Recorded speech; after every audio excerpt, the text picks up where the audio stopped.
Hello, viewers, a good afternoon to you all. First and foremost, a happy new year. We hope you have those resolutions up and running, but also whatever you did achieve in the previous year, don't beat yourself about it. Just pick yourself up, work hard, and hope that you can achieve that in this particular year.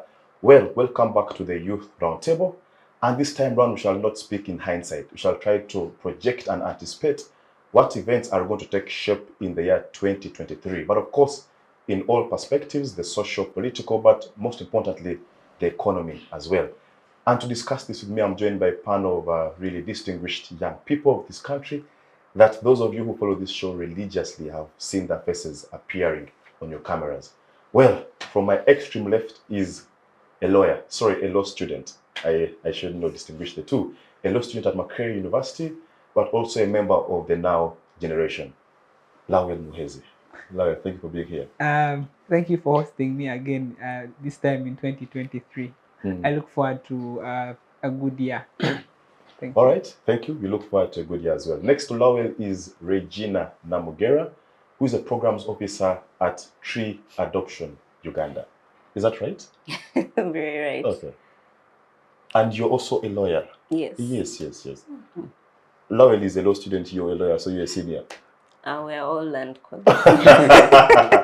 Yes. Spanner has so many lawyers. Well, next to Regina is another law student. Wow.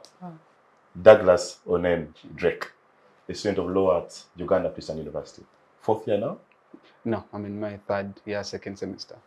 But this COVID thing has kept you guys in school for a long time. But we're pushing. Yeah, but thank you for being here. Thank you very much for hosting me again. Happy New Year to our dear viewers. I'm glad to be here and looking forward to having a fruitful discussion. Thank you. All right.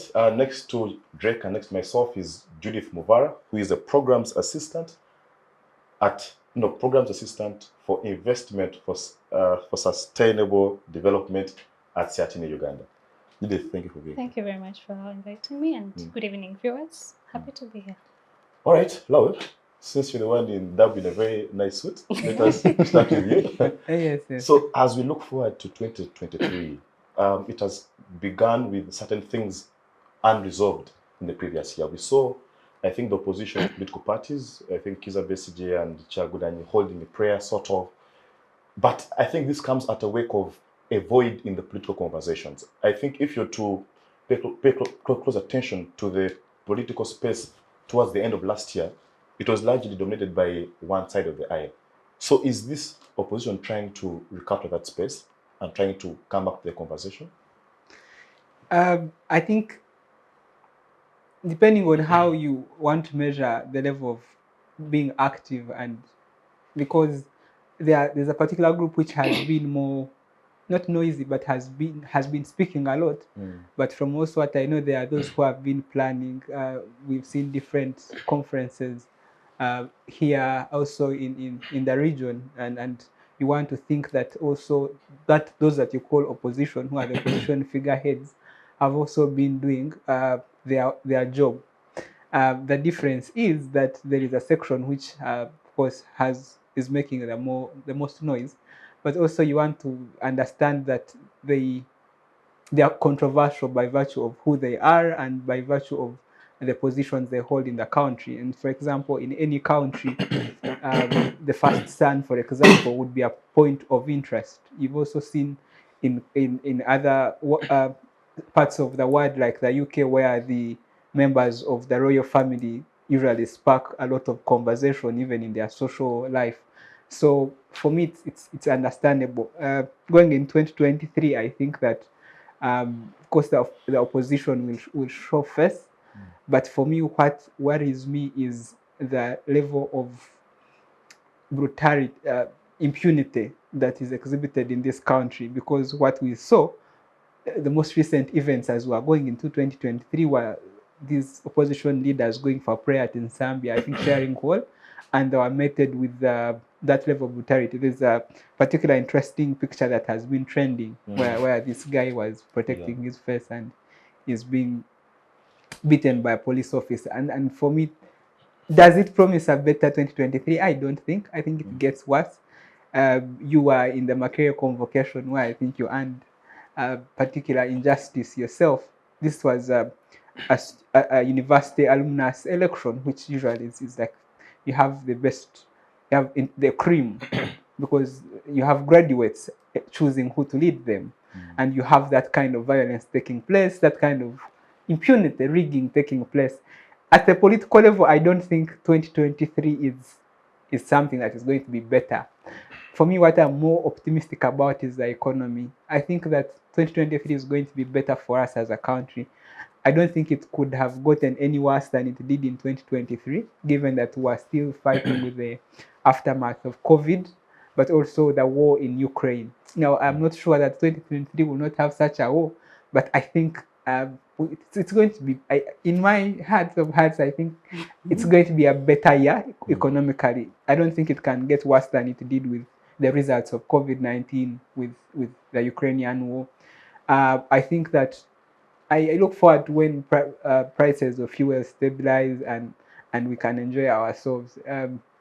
So that is my feeling about 2023. I think it's going to be a better year economically. Also, I wish for my own self. All right, Regina, we have heard from Lawel. But still sticking to the politics, do we expect this particular year to showcase some maybe constitutional reforms or maybe legal reforms? Because we know that our constitution as it stands right now, many lawyers have argued that it has lost its basic structure doctrine. So is the conversation of constitutional and legal reforms ripe for this particular year as we move towards the electioneering, of course? Thank you, comrade. It's always a pleasure. Well, what I can say is the reforms for the constitution and the constitutional laws that arise from that has been ripe for so long. But then I realized I was actually having a conversation with someone yesterday that the laws reformed, only those only are reformed if particular parties are interested. You look at the constitution. I had a chance to interact with the Uganda Law Reform Commission one day while I was still studying. And there is so many laws that are being reviewed. They are reviewing our whole 2000 edition, their budgets. There is this and that. There is even there are even constitutional cases which are decided, and they say now you may now amend the constitution to reflect this, which to date has not been done. But guess what? Particular things, particular laws have gone on to be amended. I'll take an example, the Tojikwata Call. How long did it take for it? And you may find the new editions of the Constitution actually have that amendment. Yet there are certain things that have never been added to some laws or to some acts or to some constitutions. When I say that this situation has been ripe for a long time, indeed it has. But like he said, like Council said here, politically, we are not going to just change overnight. And people have particular interests. That is why I'll say that when someone wants something to change, it will change. When someone does not want it, someone, by someone I put in quotes, someone who is of importance, someone who has the muscle, if they want it, it will happen. If they do not want it, it will not happen. And that is the political sphere we are living in. So politically, I don't think we are going to change overnight. For a country, a whole year is almost overnight. It is such a small time for such a big change. But maybe if we plan to take the baby steps now, what do you know? All right, but just to stick with you on the politics, we saw Daily Monitor carrying out a survey where they were trying to ask the general population, the body politic, that, to rate the performance of the three arms of government. And it was appalling. So I don't know, how do you evaluate, for example, Parliament in their roles of oversight, legislation, and budgeting? How would you rate them? Okay. I think the rating would go back to the drawing board. Some people actually enter parliament without knowing what a parliament actually is. They think just because my people have entrusted me to represent them and I can get a salary, that is that. They do not know the core, the legislative core of parliament. They do not know that when you're actually there, you are supposed to stand up and speak for laws that are supposed to affect people in a good way, that when you're in parliament, you're supposed to speak against policies and each and every single thing that is not happening, either socially or politically. And you know, when people entrust you with their vote, for example, member of parliament, comrade you, and you're sent to parliament, the people who have sent you there actually understand what your role is. Sometimes the people who go there do not know. So they are watching you on their radar. They're watching you on their radar, whereas you do not know. So when you go there and you are not representing the interests for which they think you are supposed to represent, then they'll judge you. Yeah. They'll judge you and even throw you out, as we have seen it happening. Yeah. So people who go to parliament or who express their intentions to go into parliament should go back to the core. Yeah. If it is the legislative, Yeah. what is it supposed to do for the better of the people, socially and economically and politically, and all the other spheres? All right, interesting. Douglas, let me come to you. Still, as we evaluate the politics, let us look at the three arms of government. And I want to borrow the words of retired Chief Justice Odoki, who said that these three arms of government are like three cooking stones on which a pot is seated, that they must work together. But I think in their working together, do you think that certain arms of government have overreached their mandate? Take an example where we saw the Prime Minister, you know, I would say usurping the powers of the judiciary, where the court had, I think, okay, I am not so sure of the facts of the case, but she went ahead to, you know, oppose a court decision. But also about the same time, we saw the landmark decision of the Dr. Kagumba case that that overturned the appointment of 16 judges in acting capacity. So I don't know, how do you evaluate the interconnection between these three arms of government? Is there overreaching, or they're independent and they're working as they're supposed to? Well, allow me to start from the position that the three arms of government work on what we, in law, what they term the doctrine called as the separation of powers. Now, separation of powers means that the three arms of government ought to work independently and yet interconnectedly. You get, like, that if the arms of government, that is the judiciary, the legislature, and the executive, they should be independent of itself but work hand in hand together. But to answer you fast forward, what we see in this current status quo, the current Uganda, is we see one other arms of government overreaching or overstepping their roles. For example, let's just look at what is happening or what has happened in Uganda in the previous years. Our laws and our provisions of the Constitution and other laws in this country provide that if the judiciary is supposed to carry out its roles of carrying out and executing justice, they should carry it out without any intermeddling by other arms of government. But yet we see at the same time the executive or the parliament would come in and influence their decisions. So that in its own self tells us that in Uganda, in the Uganda that we have today, the arms of government are one arm of government is overstepping the others, particularly I would say the executive. So if we are to then analyze the doctrine of separation of powers, then to answer you fast forward is the arms of government are somehow not independent, yet they're supposed to act independently, because the executive is one that is determining what they're supposed to do. And yet someone would argue that the Constitutional Court nullifying the appointment of these 16 judges could be an example of their independence. Can someone argue like that? Someone can argue that Parliament overturned or nullified the Vinci Coffee deal. Isn't that them acting independently?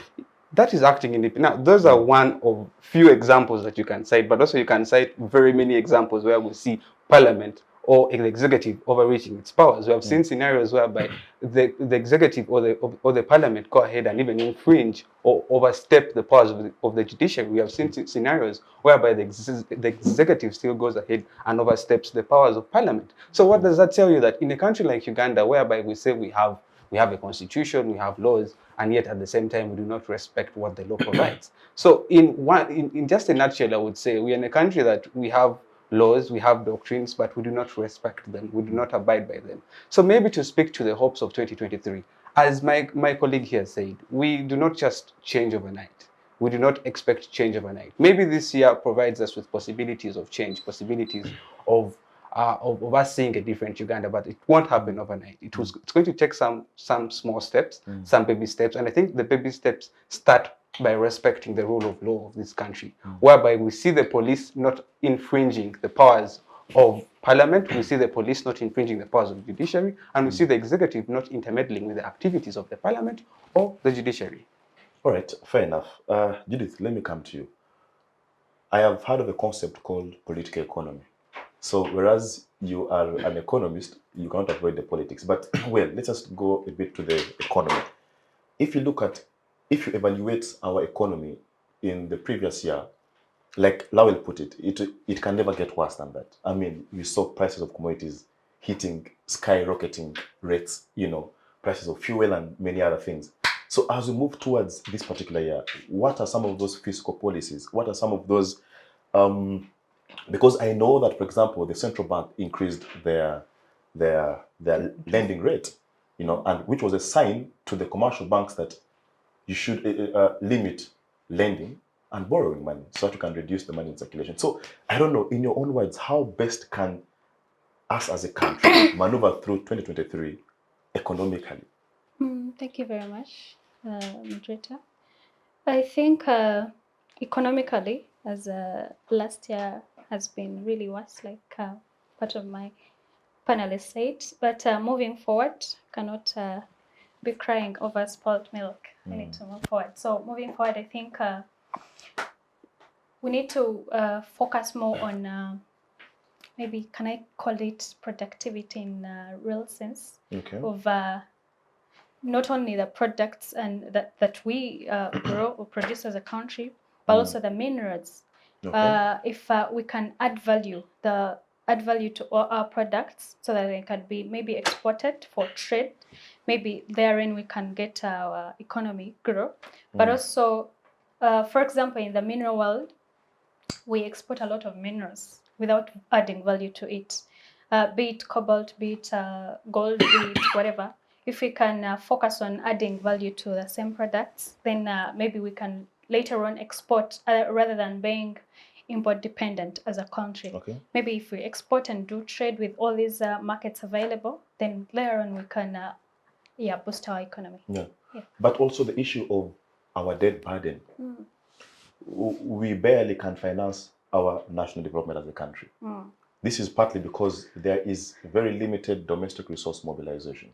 Of course, issues like illicit financing, issues like lack of tax compliance, from citizens. So how best do you think our economic sector can work towards, first of all, realizing as much domestic resource as possible, so that even when we are to borrow, we don't borrow as much as 23 trillion to finance our national budget? So I don't know how because I know there is a case in court, the Bidco case, where Bidco was given, I don't know, almost 20 years tax holiday.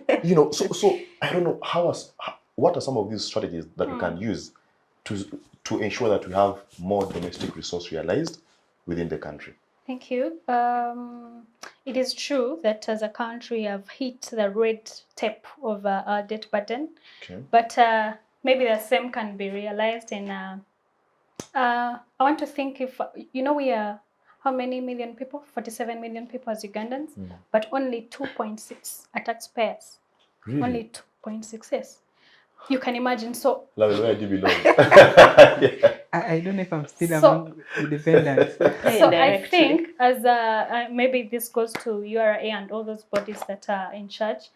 If we can have the last month, UBOS had a report saying that around 47.1 million people are in the entertainment world are not taxed. Imagine if the same were taxed, and at least everyone has a TIN number, and the same can have can pay tax. But also, not only that entertainment world, there are very many people that are not taxed in Uganda, and very many, of course, investors with a tax holidays and tax. So if we can come back and have everyone, at least everyone above 18, or I don't know, that's just my opinion, or earning money, have a TIN number, so they can at least have some contribution to the tax paying, later on we can at least finance our service, our budget to start with, but also the debt. Yeah, but also if we can have those incentives given to our youth who are into innovation. There are very many youth that are into businesses that are collapsing because of this, and yet that we're having tax incentives for only investors. So we can have at least those incentives given to our youth in the innovation world. Maybe there on we shall increase industrialization in the long run and have economic growth. Wow, yes, clearly I can see the economy has picked some interest. Yes, like I say, your hand up. I want to say something. As a country, as Uganda, we come down or to the baseline that do Ugandans even want to pay taxes in the first place? Like, people are at a point whereby, people are strained. No, it is a duty. Yeah, it's a duty. Yes. Article 17 it's a duty. Yes. But does you have a duty to pay taxes? I'm coming. Comes down to understanding. But does the government give us, the citizens, that incentive to actually pay the taxes? Because if we pay taxes, we actually pay taxes. We use mobile money indirectly and all that stuff. We pay the taxes. But then it comes down to one thing that has eaten up our country, and that is corruption. The taxes we are going to pay. Many Ugandans say, I will pay my taxes, but do I get the services? Do I get the end product, the value for my money that I am actually paying these taxes? I think if the government sits down and first realizes that if our citizens are paying the taxes, we are seeing a number of road carnages happening recently in Uganda. Has the government taken an incentive to fix the roads? Has the government taken incentive to fix the transport sector? They're not given the citizens an incentive to genuinely pay taxes. If I have to pick for you examples of countries like the UK. What if the money is not there? But the money, the truth is the money is not there. People are straining even to pay these taxes. People are straining to pay taxes. But if the government utilized the little that they had, the little that we have as a country in our national basket, it would be an incentive for people to work hard and even pay these taxes without, that hurts me. It pains me. Regina. I'll agree first with him, then I'll agree with Comrade Judith. The truth is, yes. When you're talking about the tax regime, especially here in Uganda, most people have not really appreciated. And those who have appreciated do not see the results. We have appreciated that when you're living in an economic sense today, you have no choice. It has become part of you that if I must live, then I must pay tax. Most people have accepted that.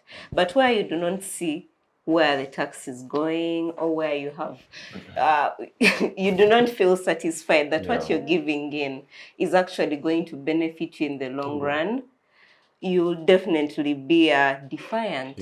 You'll be defiant, and it will be an occasion of pulling ropes here and there.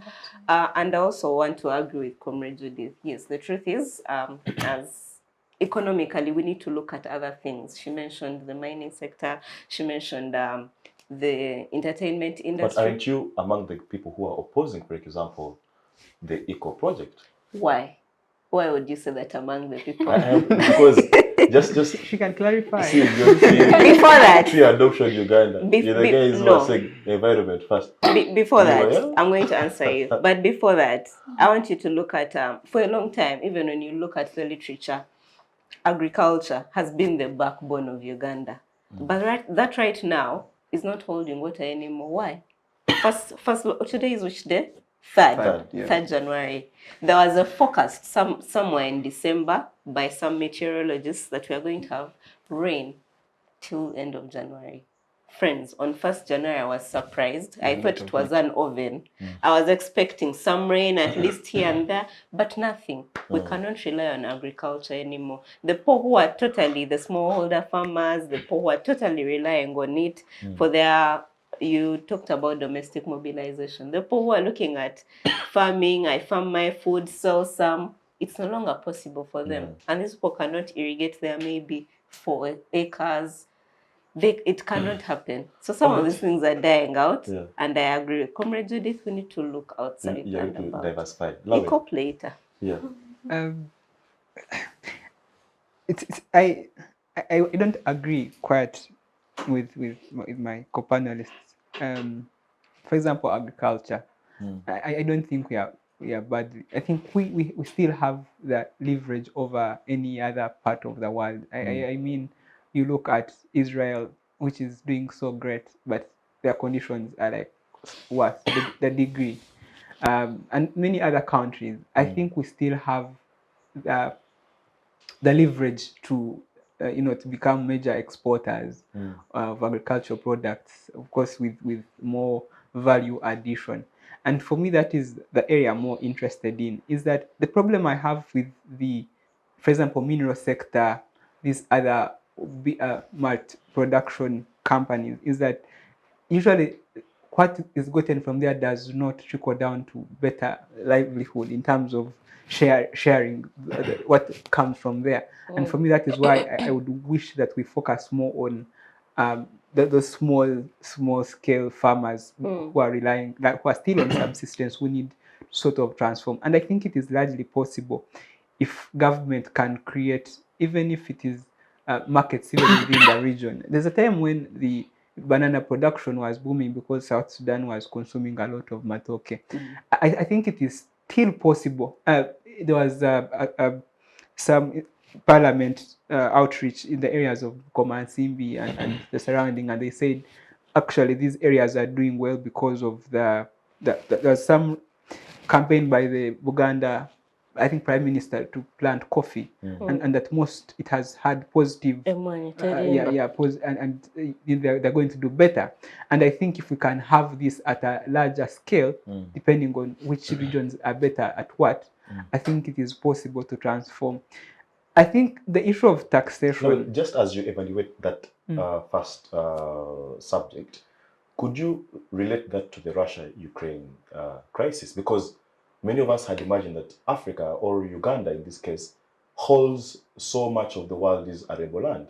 But during that crisis, we saw us relying on Ukraine for wheat. I don't know, was that an indictment on Africa and Uganda? Yes, but you have to understand, for example, wheat works is a byproduct, is a raw material. I don't know how to call it, but yes, it makes other food products. It's a largely consumed across the world, and Ukraine being one of the biggest producers of wheat, you would expect such. But I don't want you to shift from that. I wanted to talk to taxation.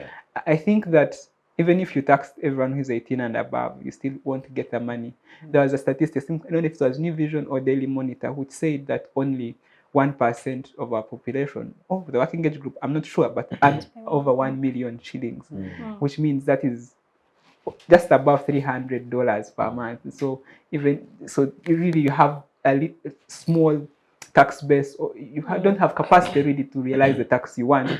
The only thing you'll do is collapse those who are trying to make a life, or even those who have just started their businesses.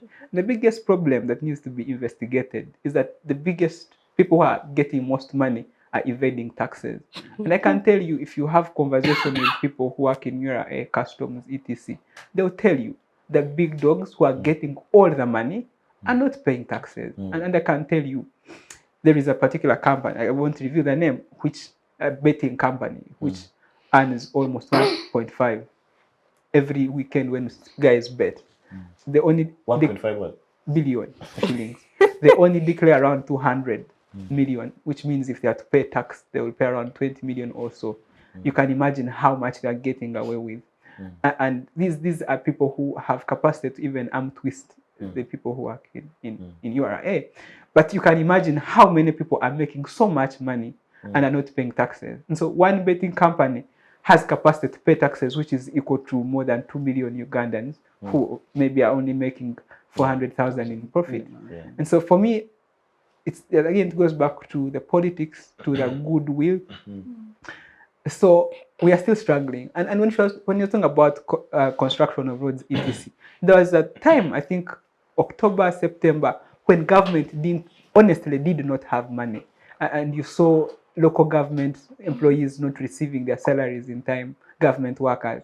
Also, when you look at our budget. When you say government didn't have money, do you mean it in the real sense, or you mean in terms of priorities? In the real sense. Because, whereas I think it's priorities. Whereas local government didn't have money, Was the UPDF complaining? That Look at it this way. State House complaint. Was State House No, complaining? look at it this Thank way. you very Look much. at That it is this when way. that is when I Look at it say this way. that when No, certain things Kidega. are wanted, they actually Kidega, go let's be forward. honest. If you don't have money at home, you always find milk for the children, and the fathers may not. Now there is a situation where the milk will also not be Listen, there. So let me make in this this point. case, Let me make State this. House are the children. Let me make this. Let me make Yes. this point. Let me make this point. Even A when day. now, let me make this point. Even when a country is doing so bad, there are things that have to stand.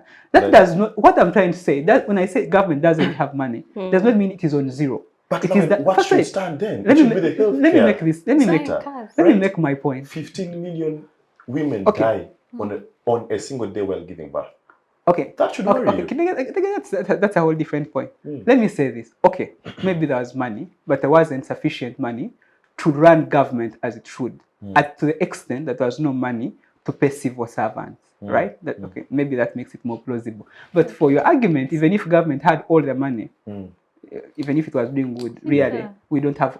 I think it goes back to It priority. has failed to. Priority, Priorities and Colleagues, Okay, Lawel, I have to bring in Judith a bit. Judith, I have to bring you in. Yeah, of course, I'll give you a chance to comment on that. But as you do so, let's evaluate the whole notion of our economy being outward looking and not inward looking. And Dambisa Moyo, in her book, argued that donations and grants are actually a big problem to African states. That imagine a good, willing net, mosquito nets in this case, donated to Uganda to fight malaria, etc. That puts out a domestic producer of mosquito nets, just automatically. Because who else is going to buy that net if government is getting it for free from UK aid, all right? So, I don't know, as we evaluate donations and grants, are they counter domestic entrepreneurship or they are pro? I don't know. How do you evaluate it? Of course, as you comment about... Thank you very much. Yeah. I just wanted to comment about that very point about priorities. As he says, government lacked money to finance I think it's employers. But what kind of employers are we financing? We have 500 plus MPs in parliament. We have 100 plus presidential advisors. We have more than 80 ministers. We have, but these people won't be complaining. It's only the government, local government, that are not going to be paid. You can imagine the priorities. We have the State House spending 1.8 million a day. Billion, yes, billion a day. And you're saying these people are not, how, I think it goes back to priorities really, and how is government is trying to... Exactly. Yeah. I'd say it. But I'll answer your question about the donations economy. and grants. Should we continue to get more donations and grants at the expense of the domestic It's producers? a yes and no, and it's a plus for government to some kind of extent, the Ministry of Trade. Then there's been negotiations and the local content bill on board that is trying to address some of these issues of local producers being given a priority, and also local employers maybe to be, even as these grants, even as these investors come in, priority should be given to our local producers. Priority should be given to the employees in the local employees. But our argument also is, because much as these investors have been coming in and telling them, please employ our local people, 80% of the local people employed are cleaners, security, gatemen, like that kind of. So we think that it is wise to have a significant employment mechanism to settle this, dust. So our local people should be employed in management status. Yeah, but not only cleaners. But are they qualified? Yes. They are. We have. Do you know how many people are graduating every year? There's so many people who are qualified. Graduating every year, but they don't have jobs. Yeah. But also now it's a different talk altogether. These people who don't have jobs, their mindset is that they are looking up for banks. They want to work with banks. If they're accountants, they want to work with MTN. They want to work with this big. They don't know that if my father has a poultry business, I can actually be an accountant in that business and make it boom. Maybe they are stealing him. Maybe he's making losses in very many aspects. If I can come down but they can't look at that. They want to be employed. So there's also a mindset issue. Yeah. All right. Also, we have to put in mind that in the last change. financial year budget, Paradigm. we had a good number of money being put in mindset change. I don't know whose mind they were changing. Under the first woman model. Yeah. So I don't know, maybe we are expecting that it could be worse. National Youth Council. Maybe. I want to bring in Drake. Regina, I will come to you. Drake has been quiet for some time. Drake, as we evaluate the economy, do we see some solutions coming from the East African Federation, the East African community? We have seen the Democratic Republic of Congo join this federation, and they came with so much excitement. Oh, wow, 80 million new members of the community, where there is free trade and all these things, you know. So as we discuss the economy, as we discuss employment, are some of the solutions therein existing in the East African Federation? But I ask this because this same federation has come with so much conflict attached to it. You know, you now know that the eastern part of Congo, the M23 and the Goma part, has not become part of our problem. You look at South Sudan, you know, the issues that are happening there, some have become our problem. Now the talks of Somalia coming in. So the issues around, the issues in Mogadishu will then become our issues here in Kampala. So I don't know, are we approaching the federation from an economic right perspective? Let me start by saying that the East African community, the East African Federation, the primary objective of us coming together is for purposes of economic prosperity, purposes of peace, purposes of togetherness. And I think the primary objective of the East African Federation, if you're to look at it from the book, it is one that has good readers. It is intended to emancipate East African countries economically. And I would say, if I'm to argue from a perspective of the academia, the East African Federation could achieve these objectives that they've stipulated, that from the onset of its formulation would help many East African communities attain. However, from what we're experiencing today with the conflicts that we're facing, for example, what is happening right now in the eastern part of Congo, well, once you join a particular family, the problems of that family becomes a problem. True. So as the brothers to DRC Congo, we have to help them, because, you know, DR Congo holds most of the resources that are in the world. And just imagine if we have a peaceful DRC Congo. For me, I would argue that integration is one that is inevitable, and we should go for it, because it is going to answer a lot of our problems. I would like to juxtapose the East African Federation with what we see with the EU. Yesterday, we saw what happened with Croatia. Croatia went ahead and then incorporated the euros into their currency. What does that mean? There is free access of Croatians to over 20 plus European EU nations. Now, if that is to happen to us, East Africa... But there is also Brexit. That is Britain. That is Britain. Leave Britain out of it. We're looking at over the 20 plus over European nations and look at their prosperity. I understand we may argue that they're a century old, but let us just look from where they are and what East African community could actually achieve. Because if the EU achieved that, then the East African community could also achieve that. So for me, in my opinion, I think the East African Federation is one that could achieve very high economic value and very good peace if at all we achieve that. Recently, we saw what South Sudan did. They also sent their troops into DR Congo. So I think the most important thing that the East African community needs to achieve now is the peace, because with the peace then comes in with investment, comes in with the money is flowing in and out. So the first thing that the East African community needs to achieve now is peace, and possibly peace in DR Congo. If Somalia wants to join, let them also stabilize Somalia as well. So I'm arguing specifically from the book point of view, because if at all we are to achieve all that, then the East African community provides us with a solution. It's a solution to most of the problems that we are facing in our East African region. So for me, in my personal opinion, I think East Africa and integration is a solution to most of our problems today.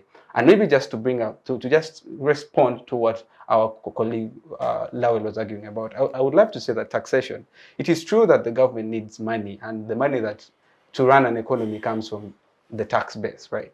But also in a country like Uganda, whereby priorities are never straight, you find that in the budget allocation, you find she was arguing about agriculture. he also urged about agriculture being the backbone as well, or the backbone of this country. You find that the biggest budget allocation, the biggest chunk first goes to the military. Yes, I understand the military security needs to be financed and all, but we have fractions or sections of the economy that also needs that financing more, and that is the aspect of agriculture. Lawel argues that we need to focus on agriculture because it directly affects the local man. It is true that agriculture directly affects the local man, which brings us to the aspect of priority. Why don't we prioritize our budget allocation and focus on those hotspots that will directly affect the local Uganda deep down in the village? You saw what happened in the month of November in 2022. Kenyan business people were coming to buy grain from districts of Soroti at high prices. What does that mean? What does that mean for the farmers in the region there, that they're going to have high profit retains in their pockets? So we need to focus on, I think the government needs to sit down and look at their priorities and set them straight, because we cannot finance things that are not directly affecting the citizens in this country. So to fast forward respond to you, East Africa community is a response and a solution to all the problems that we face as a country. And I would say that integration is inevitable and we must achieve it. Wow, amazing. Regina, still on the East African Federation. Why I ask this continuously is because how are we approaching this integration? Because, for example, you have Democratic Republic of Congo that belongs to SADC, Southern African Development Community, and now also belongs to the East African community. So are they going to be, one leg here, one leg there? So even when we look at them with prospects of, oh wow, there is going to be free trade and all that, aren't they in fact divided in terms of, I don't want to say loyalty, but isn't their attention rather divided, for example? So are we approaching this federation from the right point of view? Look at South Sudan. Even when it is protocol that member states should not charge visa fee, South Sudan, until 4 months ago, was charging visa fee for member states, all right? And the argument was that we haven't reached that economic level that we want to reach, therefore we still need money. So I don't know, this whole economic integration, is it actually working?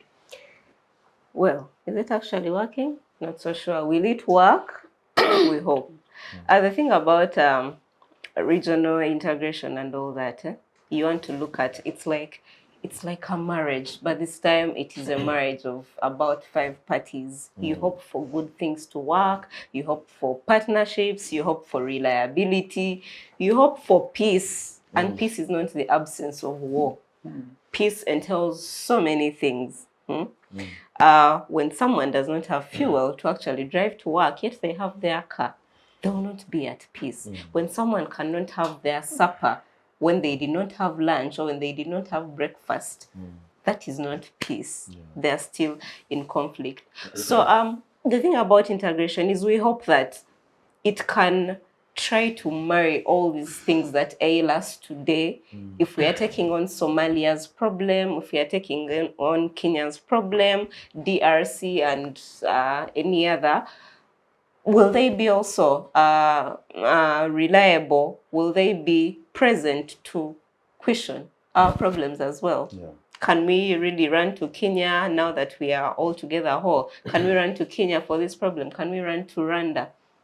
It has to be a marriage that is going to, like the firestones you talked about, that former Justice Odoki talked about. It's like firestones that work all together for the same purpose, to prepare a meal. So the meal, I'm thinking, is a whole East Africa that we have always dreamt about in our individual countries, but now a whole bigger picture. So what I envision from this, it might be premature, yes, because when you are still struggling, I'll give an analogy of a house. If you're still struggling in the bedroom with certain things, those struggles might pop out even when you go to the living room, even when you go out of your house. So if you're still struggling with some of these things indoors, what are the chances that they'll be rectified when we are now a bigger space? I like the hypothetical example. Yes, I love hypothesis. I love hypothesis. I love hypothesis. No, I have to bring in Lawel. Judith, I'll come back to you. Lawel, the issue of the East African Federation. Take an example of labor mobility, all right? Does a low degree for example, from Makerere University mean the same as a law degree from University of Nairobi or Dar es Salaam University. So as we discuss this federation, we are trying to encompass young people to find jobs, employment, and things like that. But issues around labor mobility still linger in a balance. So how do you look at this East African Federation? Is it solution-oriented? So, Kidega, I want us to continue to have this discussion in lieu of the reality of what we have.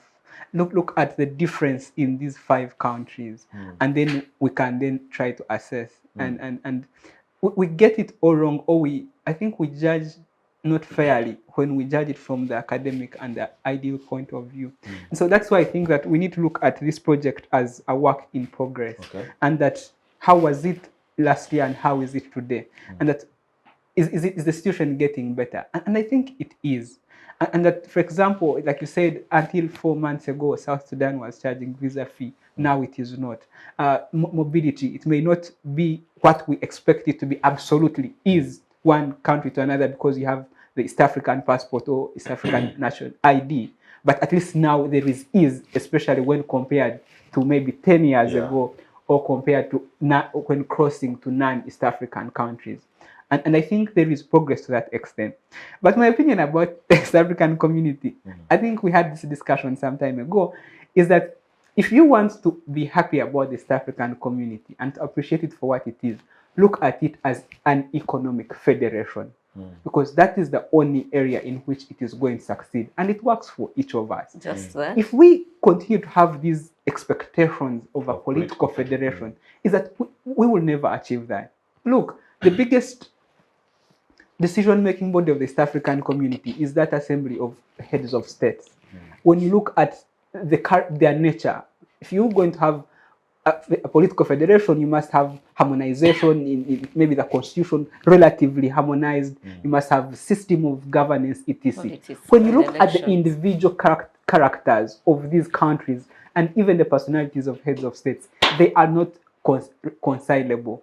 When you look at the historical challenges, the war in Congo, now the Rwanda-Congo conflict, etc., you realize that we are so far from the political federation. But to the extent of the economic federation is that those challenges notwithstanding, at least they can sit and agree on particular things in terms of taxes, etc.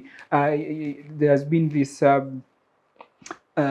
Kenya-Uganda conflict. The time when we were exporting, I think was it sugar or some maize, and there's a conflict. But because there is the East African community, you have a claim to something.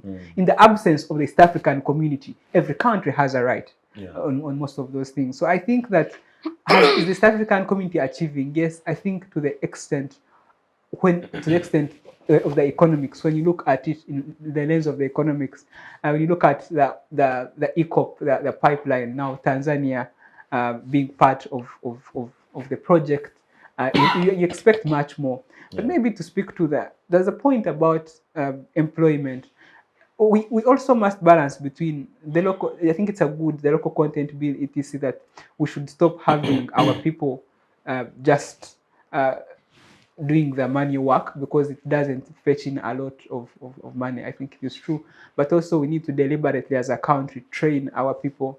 For example, the construction industry is that even if UNRWA wanted to give all its contracts to Ugandans, most of them don't have capacity to construct the major projects. So government must deliberately invest in building that capacity. Maybe just to clarify on the point I made, is that I also want I've accepted one thing, that most of these things are a mess.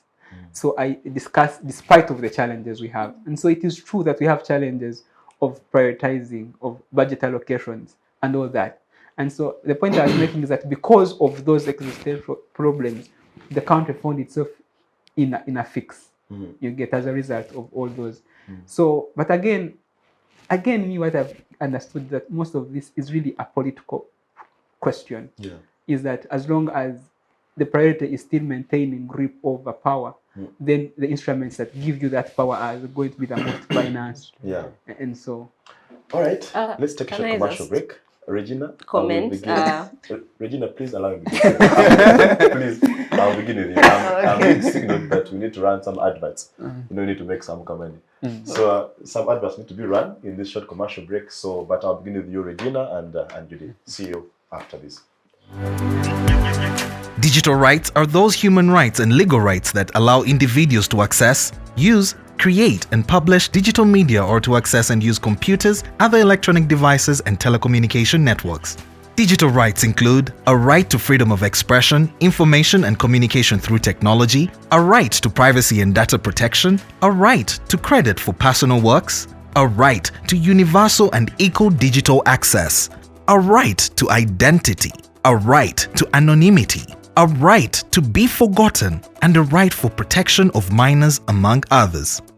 The state's digital rights are frequently violated through various unfair actions, for example, blockage of websites and social networks, theft of credentials, unauthorized use of people's data for personal gain, privacy intrusion, online censorship, arrests and intimidation of online users, internet blockages, and the proliferation of laws and regulations that undermine the potential of technology to drive social, economic, and political development worldwide. It is hence every citizen's responsibility to respect rights of other digital users and to speak out or report to the responsible parties when one's rights are violated.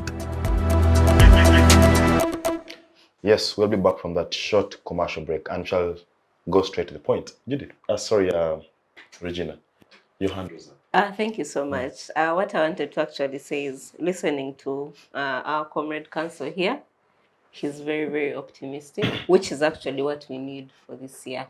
And on the other hand, I feel as if I'm so pessimistic, like motivational speak. Like I have lost hope, like I have well, things are messy, like you said, things are bad, but yes, we have to look ahead. What I wanted to comment about was when he mentioned that we should look at this whole federation, the whole coming together only on the basis of economics. Well, there, I totally disagree. That is why we have terms like socio-political, socio-economic, because all these things eat into each other. You cannot say we shall work together, maybe we shall export some food crops to one another without considering the social aspects, without considering all the other aspects. If it is maybe ECOP, how shall people work together to actually get that fuel from deep, deep down, I don't know how many meters down, where it is up to now, and we still say we are only working economically. All the other factors that we might not have talked about are going to interlink with each other. So I think generally, this federation should be looked at as a whole. Just like people who get married for just economic benefit, things are going to come up. You're going to have children. You're married for economic benefit. You're going to have children. What will you do with them? You are going to stay under the same roof. What will you do about the bills? All these other factors that are not merely economic need to be looked at if we are looking at the federation. So it has to be a holistic approach. Judith, as we wrap up the role of the East African Federation on our economic aspirations as a country, some of these laws that I have seen, are they actually being implemented? Because I know that we have a common market protocol. Then I also know that there is a free trade area, something like that. But if you look at the general sense of it all, you find that we still have customs duty, all right? We still have all these taxes being levied on commodities moving from one country to another. So as we discuss the East African Federation, what are your own hopes? Do you think that they offer a great solution? Thank you very much. As discussing the regional integration, as worried about, we had our borders, Rwanda, Uganda borders closed for over 1+ years. Yeah. We have had our products banned from the Kenyan market. Our eggs, our maize cannot go on the Kenyan market, Tanzania. I was wondering then, what is regional integration? When we cannot trade within that region. What is regional integration? Yet our containers on the borders lined up, they cannot cross over in the Rwanda for 1+ years. Does regional integration mean compromise in quality and standards? No, it doesn't. But how about we have a regional standard? Okay. How about we have a regional, if it's maize, how about we have a regional standard as a, what is the regional integration in the end of the day? We have a regional standard, we say maize, without many aflatoxins, I don't know. Can we have a regional standard that we can trade, that will enable us to trade within the region before we even go to the African Continental Free Trade Area? Okay. Because they also have the standards therein. Can we have a regional standard so we know within these products, this and this is the standard we need, and we come back home as Ugandan producers. I don't know if we have to add fertilizers to the products to achieve the same, so we can trade in the outside world. So to answer your question about those markets, just last month, I think that's when the African Continental Free Trade Area implementation strategy was up in Uganda, the Ugandan perspective. Other regions have started trading already. The Kenya, Rwanda. TZ, not yet, but Ugandan's implementation strategy is out, and we hope that we are going to trade. But maybe before we, I think my brother was talking about that we need to create those markets. The markets have been there, my friend. The last time we had our president in the US Africa Summit, the AGOA market is on, the AFCFTA is on, the regional market is on, but what are we trading as Ugandans?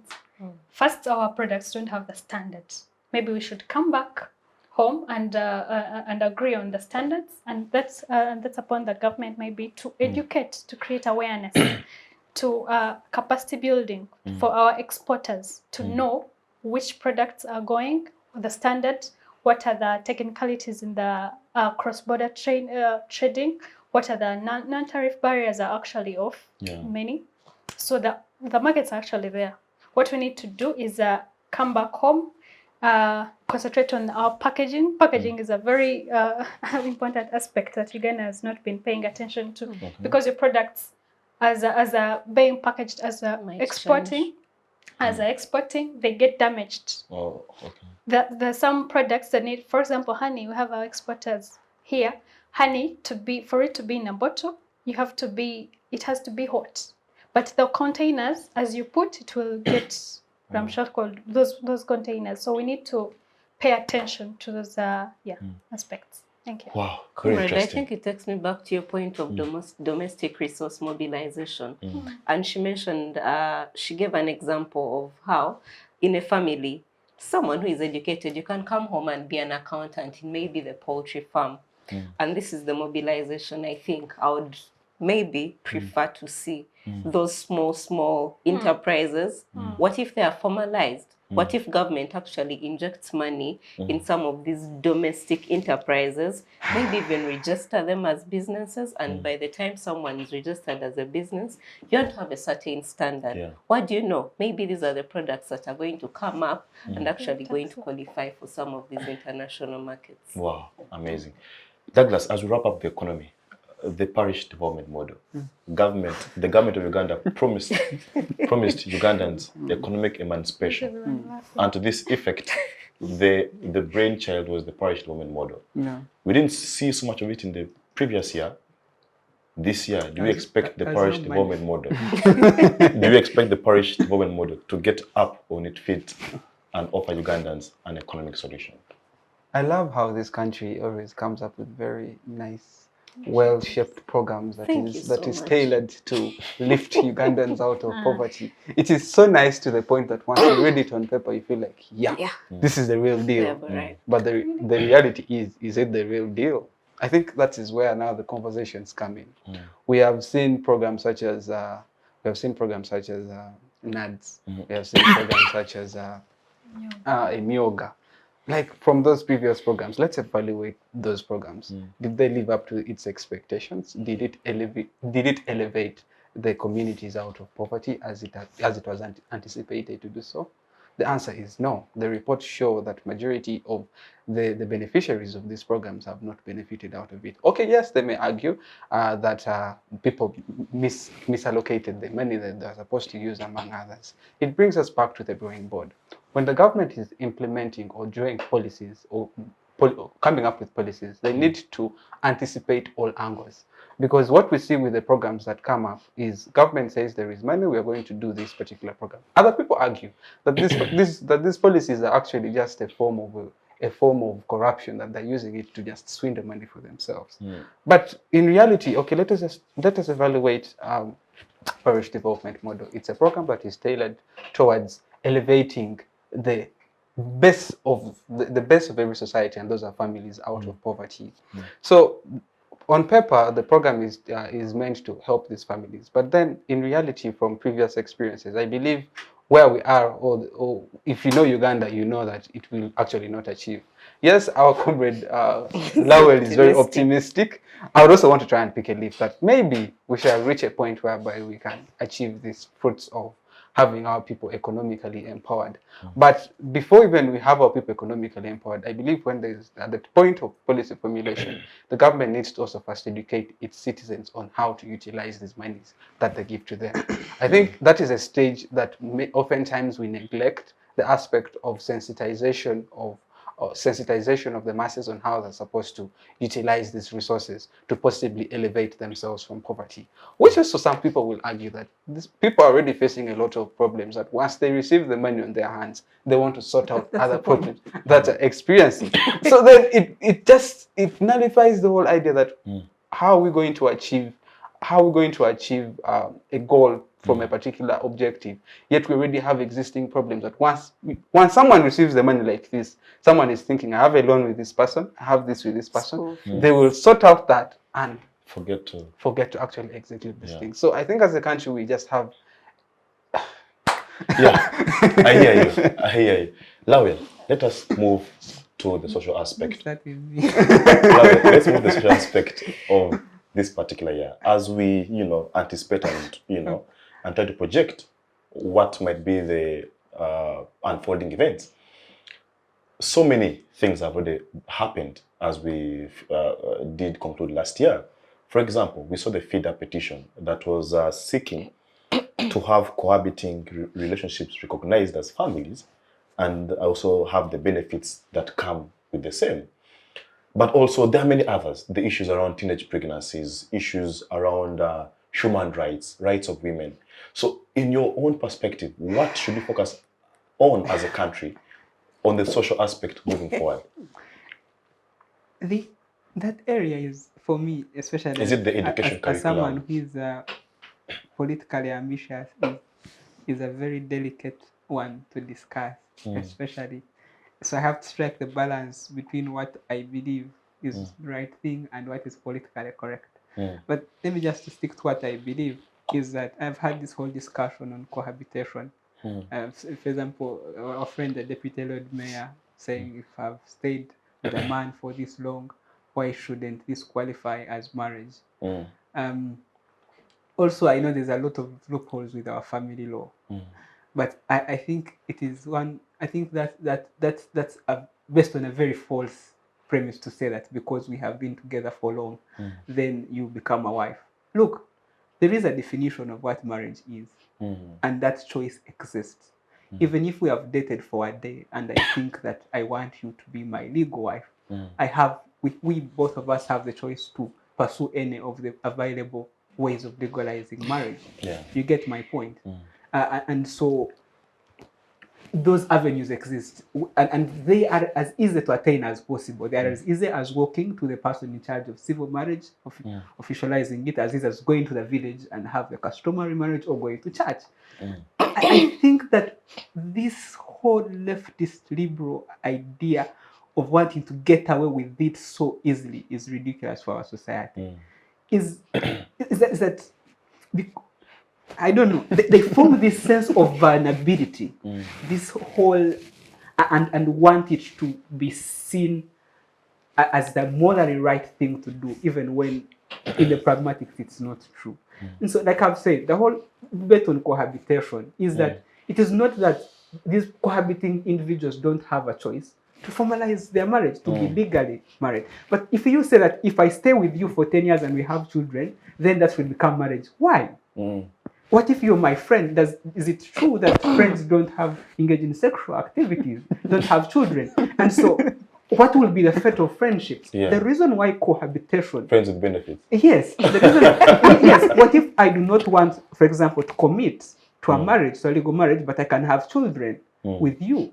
The problem with saying that cohabitation should amount to marriage is that it creates some level of ambiguity. It creates distortions in our social interaction, in our way of living as people. You get? There is no ounce of claim. There's no point, apart from the moral, emotional appeal they always want to do, to extend, to blackmail everyone else. Okay. I was coming to you, Regina. And Can I comment first? Yes, you will comment, but also I have a question for you.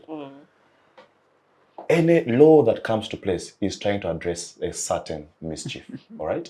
So as the feeder guys move towards saying that government must recognize cohabiting individuals, what do you think they're trying to address? Is it because they're saying that, I mean, look at the time that this woman has spent cohabiting with you.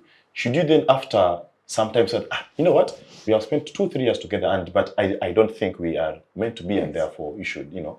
But also, this is important because, like Karl Marx said, family is the foundation of any society, all right? That if you have families that are not working, society cannot work. And that is why you see in Europe and in the West, the price tag on divorce is very high.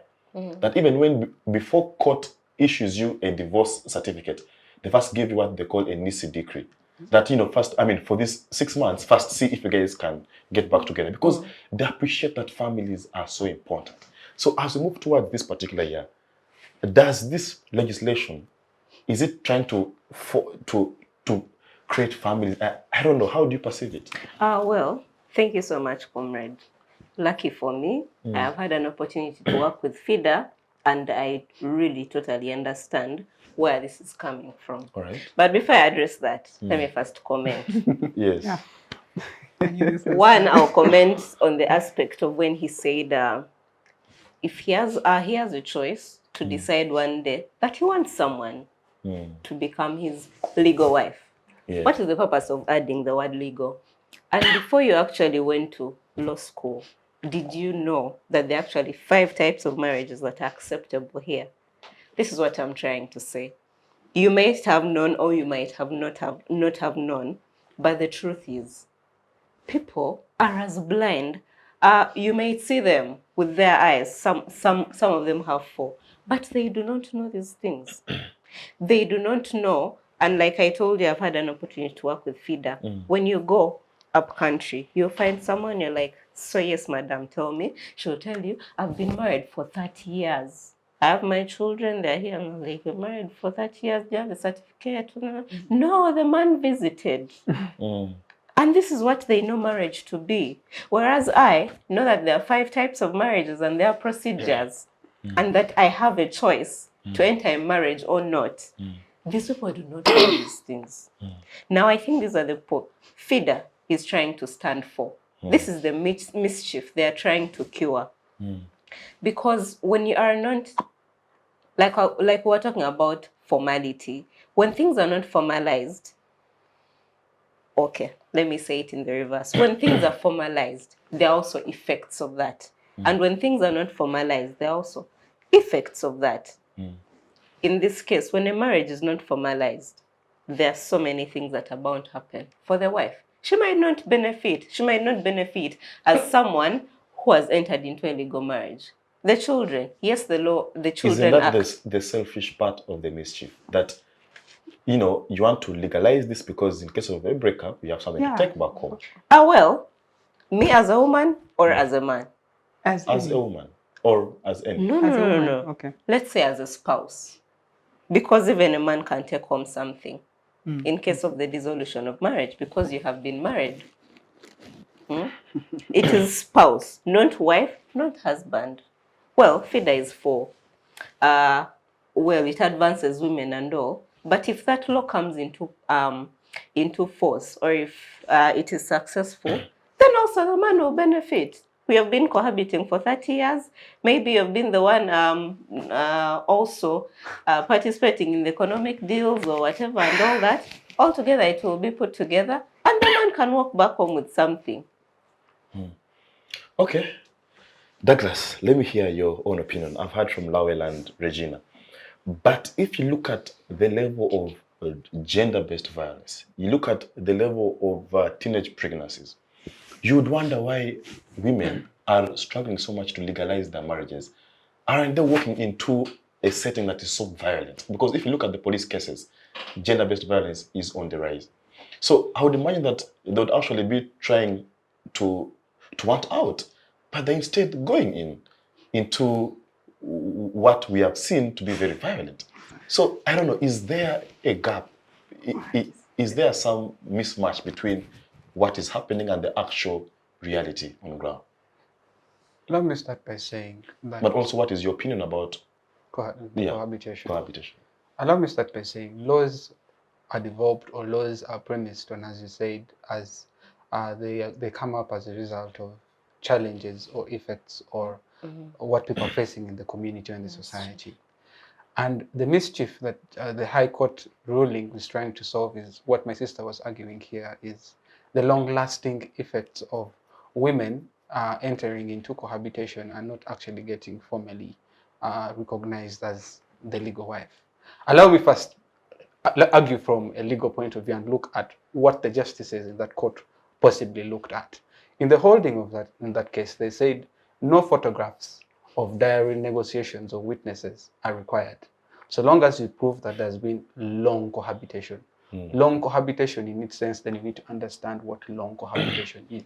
Long cohabitation could possibly 10 years, 15 years. Then we also look at the children. Now, that could possibly be the long cohabitation. Cohabitation, not an essence of we dated for 3 months, and then you say you possibly want to attain something out of the marriage. Because you know what happens, or the effects of marriage is you become one, and what happens when you become one? You have rights. You have rights in that family. For any rise of dispute, you have rights to attain a possible property in that family.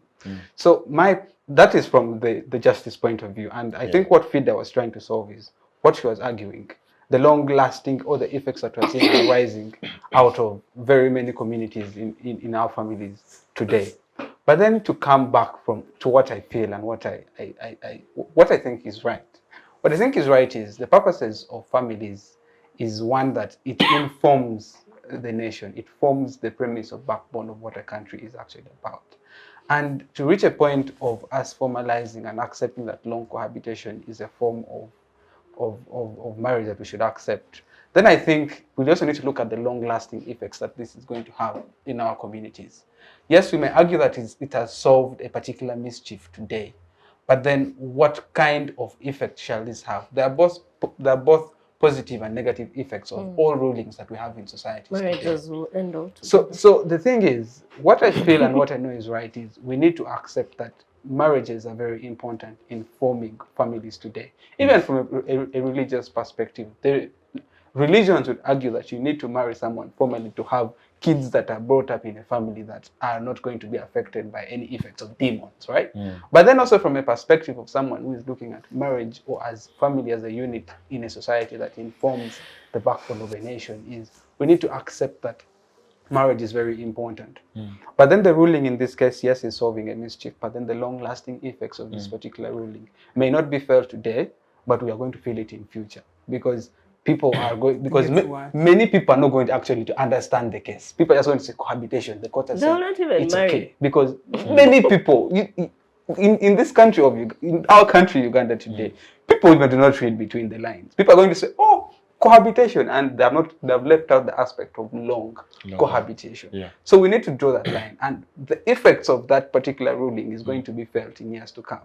I feel sad that the generation that we are moving in is one that people are actually okay to, let's say, have you have sex with someone, you say, friends with benefits, and you're actually okay with that. I think we've reached the point of moral degeneration that we just now want to accept because we feel we are liberal enough to go ahead and say this is right for me, this is not right for me. I think we need to get back to the drawing board. All right, get back to the drawing board. Judith, I don't know, none of us here is married. I guess I'm not seeing a ring on any of our fingers. That does not. But what is happening now is that... You're not cohabiting. But I am not sure how many of us here are actually cohabiting. So those if we are to construe it with the way Douglas has, is that if you cohabit for a long time, then you would be declared married. So I don't know, what is your own opinion about this? First, I just want to clarify something. If you have been cohabiting for a long time, they didn't say they will declare you married. They will, what the court said, that if you have been cohabiting for a long time, in case of a rise of dispute, you have rights to claim on property. Yes. Oh, that. Which is fair. Judith, are you cohabiting? I want to really distance myself. To distance yourself from Enough the has term. been said about the cohabitation and all. I just thought I would come in the other aspect of the social world, because enough has been said on that. I really want to talk about how we have been working at SEATINI about the social aspect. We have had, I have had a benefit of visiting very many communities that are doing business and that are hosting many of the investments around. And we've had challenges of the social impact assessment being realized. And I want to think that it is something that we need to really fast track. The social impact assessment bill is in Parliament. It was actually in Cabinet already, but the Attorney General brought it back with some comments, and the same have been addressed by Ministry of Gender. But I think it is something that we really need to fast track, the social impact assessment bill, so that the same can be realized. Another aspect is, I think, the aspect of the free, prior and informed consent about these communities. If you bring in, a few communities that have visited, you might you find investments ongoing. These investments had maybe a community development agreement they usually have, that we're going to build for your schools, we're going to improve your social livelihoods, but the same is not achieved. I have had a benefit of visiting some of these communities, and to be exact, I have visited the Kalanga Labidikor farm plant, and a lot of violations, human rights violations are happening. A lot of environmental violations are happening. A lot of things are happening. These are people who had a community development agreement already in board, but the same is not being implemented. So I think two things. First, actually three. The free plan informed consent should be actualized in these communities, where you sit down with these community people and agree on this investment that you're going to bring. Is it benefiting our people in the first place? Are they going to be employed in the investment? Is our community going to be conserved in the long run? And the same, the few people, of course, that deal with those high people. And I think it should come back to our people that are benefiting from these communities, but also these community development agreements being actualized. If you say you're going to build a school, if you say you're going to build health hospitals for the communities, can it be actually done? And I think the best way to do that is having officers to also go and make sure the same is actualized. But also, the most important thing right now is fast tracking the social impact assessment bill, so that the same can be, in the long run, be actualized. Wow. Thank you. Judith has discussed this social aspect economically. But Lawel, let me come to you. Still on the social aspect of our country, all man is born equal. Those are the opening words in the Magna Carta. So, but as we evaluate the human rights status of our country, we saw that towards the end of last year, there was a conference held in Kenya, a human rights conference, where Ugandans were purportedly paraded, and some of them with their limbs off and blah blah, and then government came up to say that no, those are actually victims of road accidents and etc. So I don't know, as we move towards this particular year, how do you evaluate our human rights as a country? As a budding lawyer, how do you evaluate it? As a human being, like I said in the beginning, I think it gets worse. And the problem is that most people don't care until they are victims. For example, I know some of the people there who were paraded. But you were, like I said, the most recent was there's a video trending of Godwin Toko when he was arrested during convocation elections. All he was telling these police officers was that you are about to break someone's back over an election. Don't you think that is wrong? And he was arrested as well for for asking these police officers to treat everyone with dignity, because this is merely an election, a convocation election with no consequence, with not much consequence to the country, but someone is being manhandled and all that. And I think it only gets worse. And then the idea that as a society we don't have self-correction mechanisms of when this happens, how do you deal with it? One would think that the best thing to do is go to the justice system, but then the justice system has not, because this have happened, and we've seen these abductions. There have even been footage of people whose nails have been removed. We've all seen Kakwenza's pictures, but there's no one who has a voice loud enough to change the narrative, to say we need to do different, or even if people say, no one has capacity to stop what is ongoing. And the more we're so much excited by the politics that these human rights abuses don't matter to us. And for example, if it is true that the person who Kakwenza was attacking is the one that tortured him, none of us really seem to hold him to account for doing that to Kakwenza. We seem to be more excited about the tweets, about what does this mean for Uganda's politics. I've seen a joke about NBS. Every time something happens is, what does this mean for Uganda's opposition? and that kind of jokes. And I feel it gets so worse. The space keeps shrinking. People cannot say what they want. And because we have let it thrive, it has come so close to us. And like I was saying, no one imagined that you would have what happens in Kayunga by-election happen at Makerere convocation elections. It keeps getting close to us until all of us are victims. Until even sitting here commenting can get you to be taken.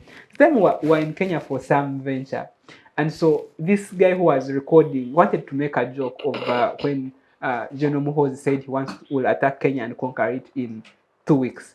And so because we're already in Kenya, he wanted us to record a video saying, for us we have already reached. Now, that was supposed to be like a light moment. But I can tell you, all the people that were on the Ugandan delegation said, no, we can't. Because if we do, who knows, we shall also be taken. Not that they would be taken, but that there is already that fear amongst Ugandans that they cannot enjoy themselves. And that's why I also have a problem with things like that feeder pursuit, is that somehow we as a country don't care about the fundamental rights of things like choice.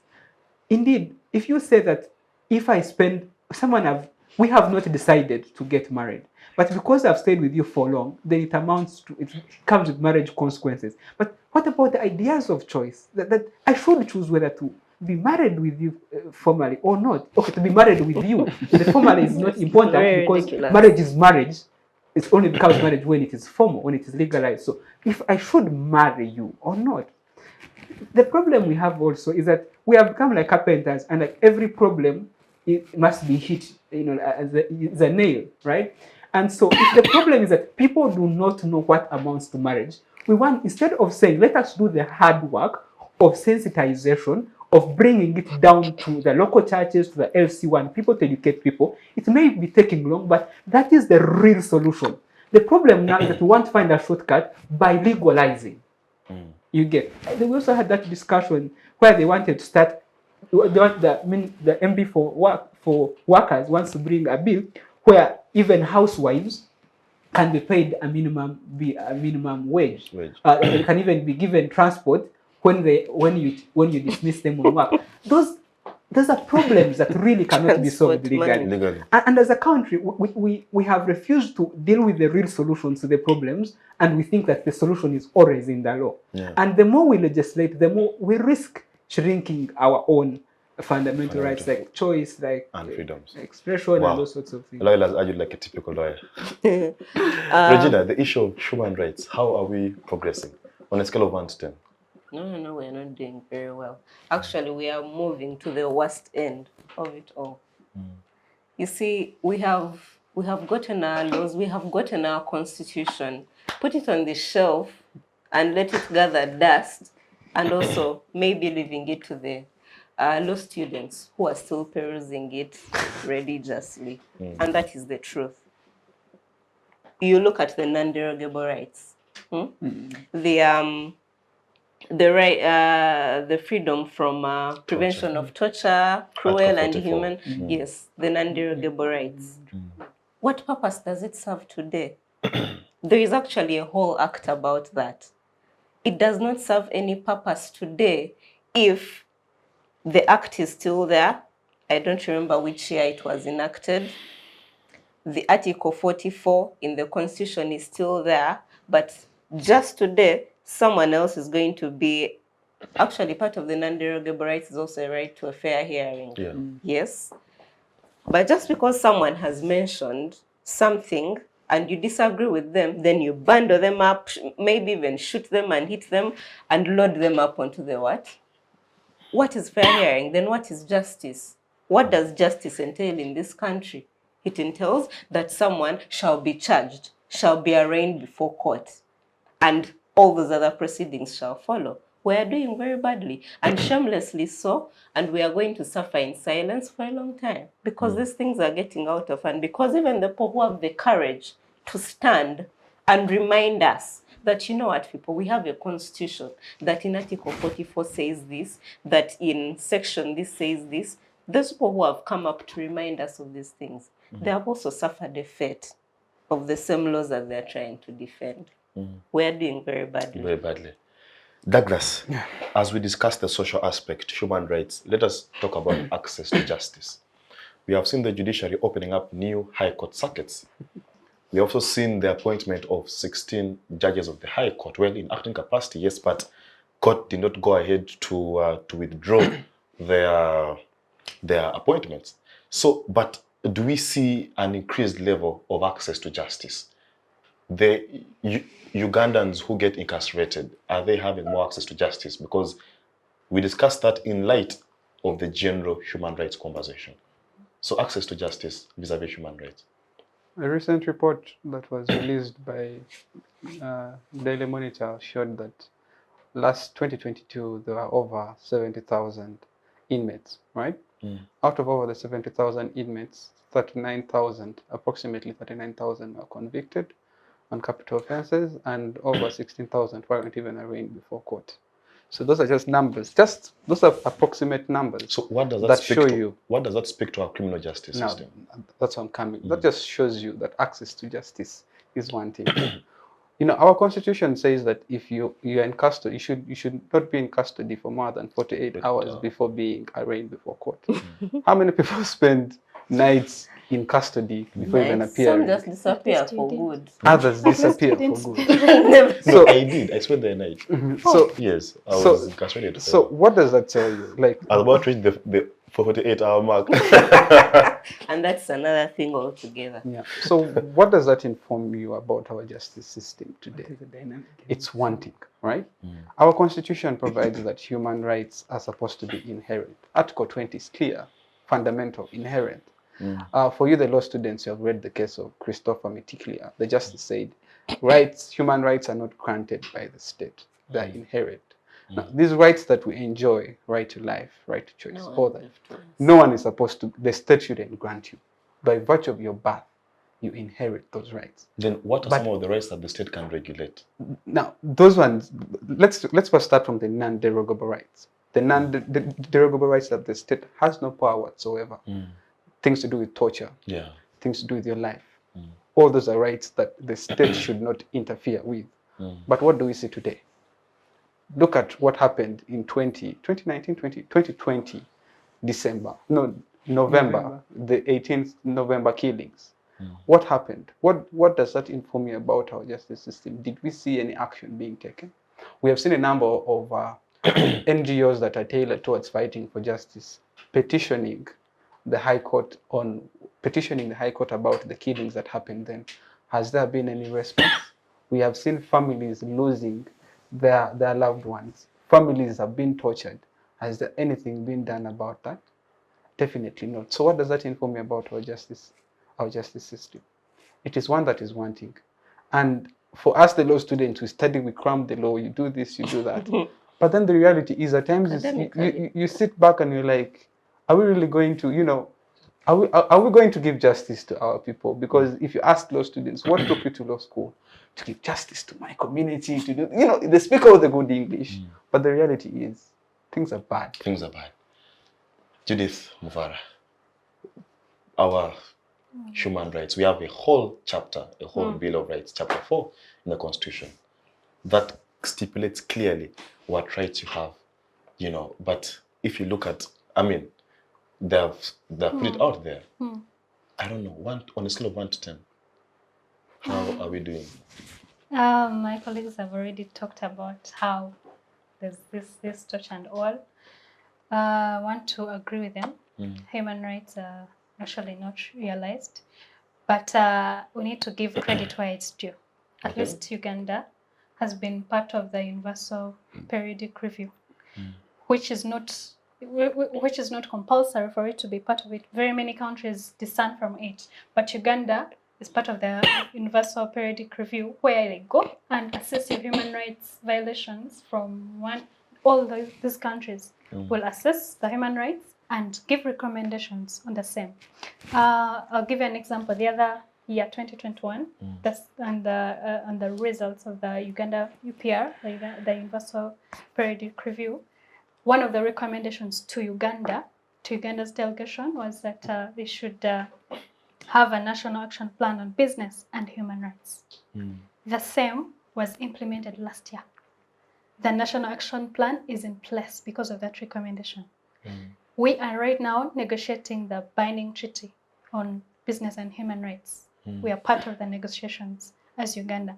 So I think there's progress to some extent. Business rights, we are progressing. How about the human rights? It is still human rights, because we are talking about workers' rights, laborers, that are violations. In a practical way, we have dealt with workers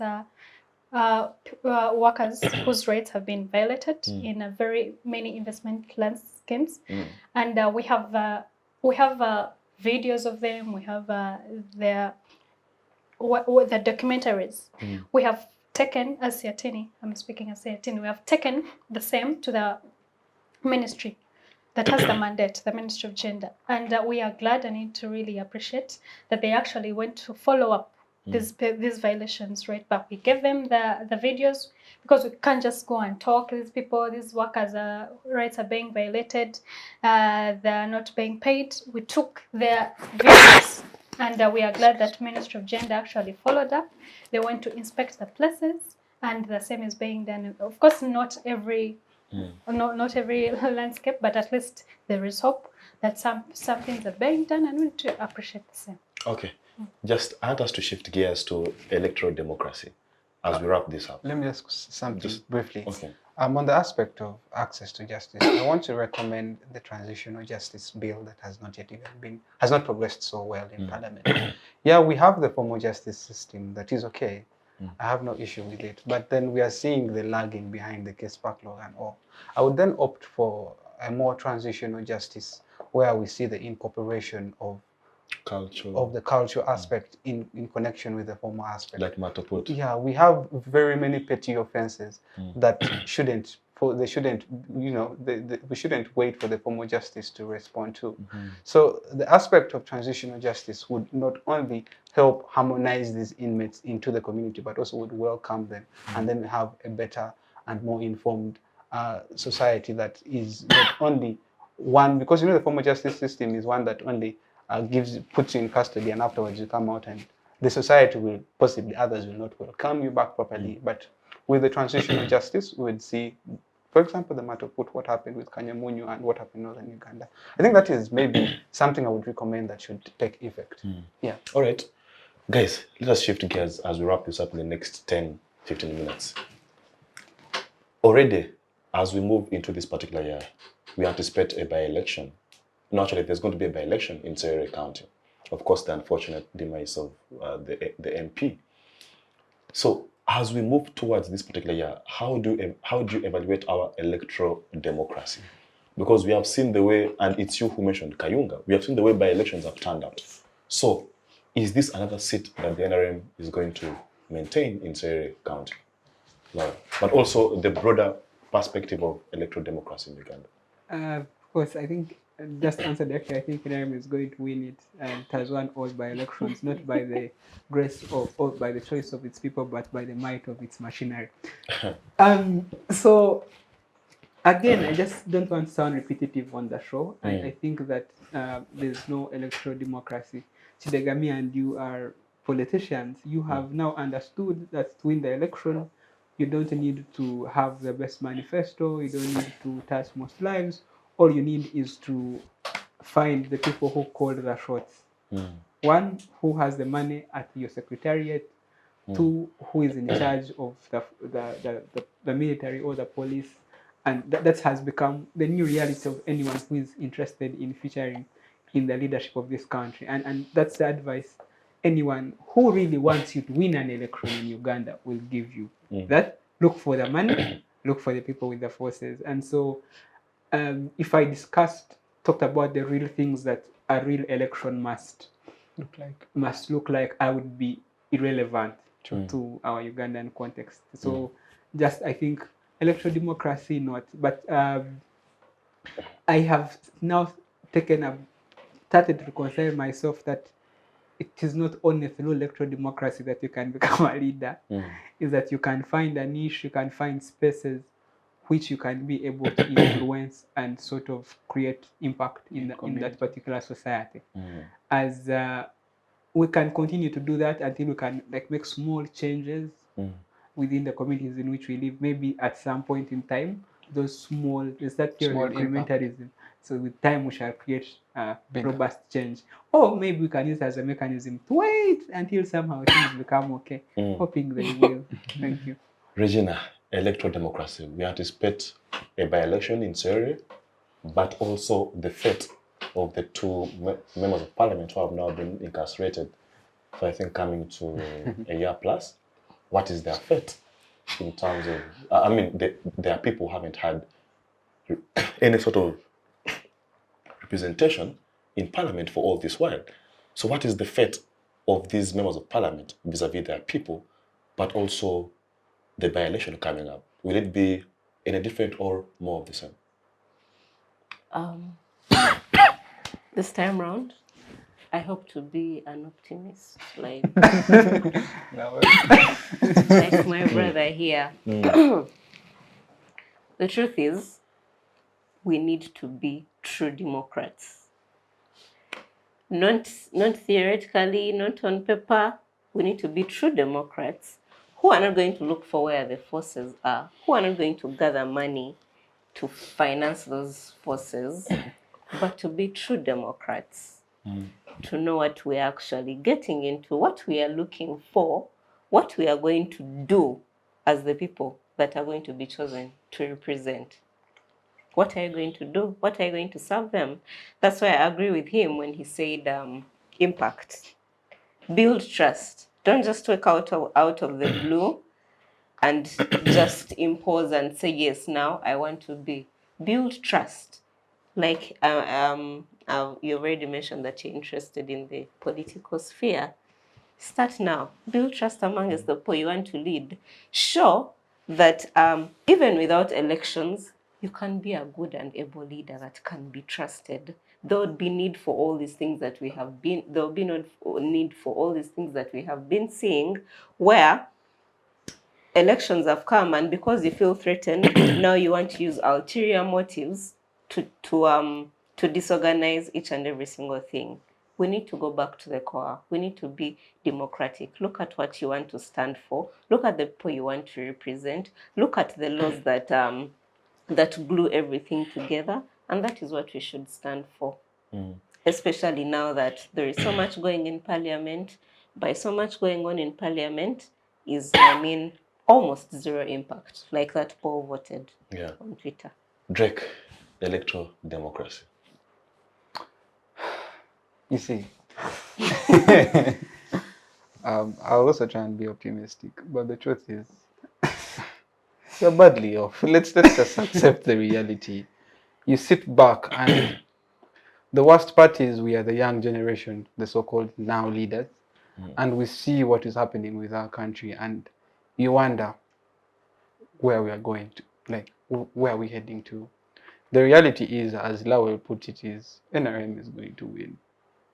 We already know the results. Whichever candidate is going to come, we saw the deputy speaker unveiling the candidate coming to run on the barrier. So things are already like somehow predetermined. The state of our democracy is... Then your comment on the succession politics. I mean, looks The like... fact that the son had to be the next year. I don't know. The son of the MP was immediately the candidate. Succession politics. Is it the new trend? It looks like it, because we have seen what happened when the late Olanya died. Miss Honorable Ojo came in. Now we are seeing it happening. It's becoming a new normal, and as Ugandans we are just accepting it just like that. And it will advance slowly. And it's slowly by slowly. You see, when you're advancing an agenda, is it creating legitimacy for succession for a bigger? Are these lower elections creating legitimacy? I would like to agree. Possibly for the bigger. Possibly so, possibly not, because all of us know Muhwezi is a different story altogether. That one we know. I didn't mention any names. But that's what you insinuated. That's what you insinuated. The thing is, the succession politics that we're seeing happening in this country is first and foremost, we have also not invested in upbringing leaders in this country. Yeah, the families that have the financial muscle, that have taken their kids to school, are the ones that are dominating politics in this country. That's the reality. Go down to the villages or go down to the rural areas. How many kids go possibly to good schools and have opportunity to access leadership courses, to access mentors, among others? Very few. Yeah. So what does that inform? That we have an electorate that, one, is very illiterate, and two, they lack the civic consciousness. Yeah, they lack the civic consciousness and all. So coming back to the spirit of democracy in this country, I believe it's one that is wanting and one that needs to reform. Yeah. I want to remain optimistic that in years to come, Uganda is going to be better. Yeah. But where we are at the moment, there is a huge... We need all hands on deck. We just need to remain optimistic and pray that possibly some change is going to happen, because we need it. All right. Thank you. Judith, our time, we have to be out of this place.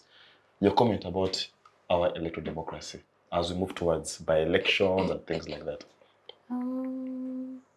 Elections and by-elections is usually not my area of expertise, but my direct comment, I will still go to the economic bit. My worry is only about financing these elections. Is it the supplementary budget that is financing the same? Is it like, where is the money actually coming from that is doing all that election? I am pretty sure that there's a budget allocation for that, but the same was used.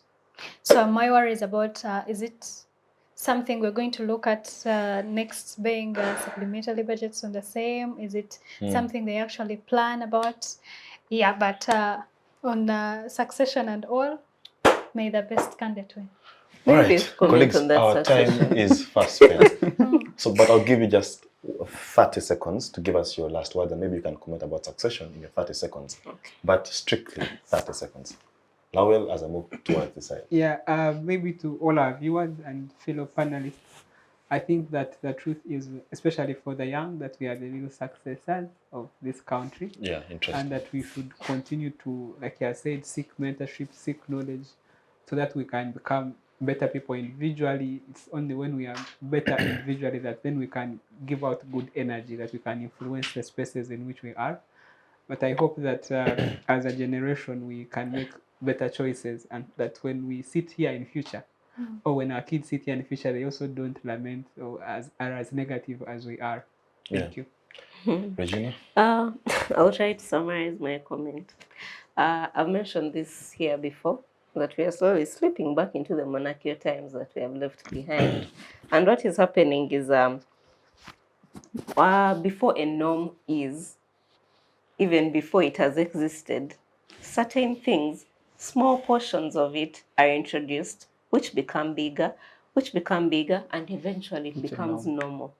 I somehow feel as if we are being fed a certain portion of a certain norm To see that if is even, to see if we are accept. if we We are shall ready. bite back, to see if we shall react in a certain way, to see if we are ready, and eventually that is going to become normal. Mark my words. But thank you so much. I'm always grateful for the opportunity to discuss here. I always go out totally different. This time I'll go with optimism and so much faith in this year, 2023, in all angles. Yeah. Faith moves mountains. Drake. My parting shots are, as a country, we need to respect the backbone of rule of law. We need to accept and we need to embrace the reality of respecting the constitutional law, our laws, and among others. But to the young people out there, let us, in this new year 2023, we have lamented and we are still lamenting. Let not the mistakes of our parents be the same with us, because we are the now generation and we can do better. Seek mentorship, let's read, and let's prepare for what is to come, because we are soon taking this country. Thank you. Wow. Yes, Judith. Thank you very much. Mindful of the fact that the youth, as we have the biggest percentage of the population in Uganda, and we have the potential to stimulate economic growth in Uganda. I implore us all to go and be productive wherever we are, be it in school, be it in whichever field you are. And that only means we have already talked about issues of value addition in any product and all that we have, but we cannot go off the show without talking about the emerging climate change issue. That much as you go outside, every enabling environment is one that has to have our environment conserved. So as we go on, be mindful that we breathe because of the trees that are around. So, well, of course, there's been all this transition from carbon to renewable energy issues, but we know that we cannot fully prevent carbon emissions, yet we have industries and we want industries in place. But there's only one way that we can do, maybe have carbon sinks and carbon leakages in place, and one of the way is planting trees. So as you go on, as you go in your world in 2023, make sure you do one or two things to conserve the environment for God and my country. Wow, thank you. Plant more trees. Well, you've heard it all from our esteemed panelists for this afternoon. Thank you, Comrade Lawel. Thank you, Comrade Regina, Comrade Drake, and Comrade Judith for making the time to be on our show. Well, my last words are the words of the late Reverend Desmond Tutu. In whatever you do, wherever you are, just do right, okay? Eventually that right will overwhelm the world. From us to you, have a happy new year. Of course, the technical team, thank you very much for ensuring that this show airs right on time at 2 p.m. Otherwise, bye-bye. See you next week, same time, same place.